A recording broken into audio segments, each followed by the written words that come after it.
இப்ப சமீபத்தில் நம்ம அரிட்டாப்பட்டி பகுதியில் அந்த டங்ஸ்டன் சுரங்கம் அமைக்கிறதை எதிர்த்து தமிழ்நாடு அரசு ஒரு தீர்மானம் ஒன்று கொண்டு வந்தாங்க.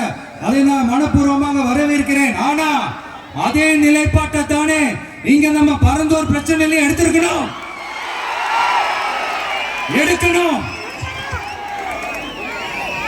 எப்படி அரிட்டாப்பட்டி பகுதி மக்கள் நம்ம மக்களும், அதே மாதிரி தானே பரந்தூர் மக்களும் நம்ம மக்கள். அப்படித்தானே ஒரு அரசாங்கம் யோசிக்கணும். ஆனா அப்படி செய்யலையே. ஏன் செய்யல? ஏன்னா இந்த விமான நிலையத்தையும் தாண்டி இந்த திட்டத்தில் அவங்களுக்கு ஏதோ ஒரு லாபம் இருக்குது.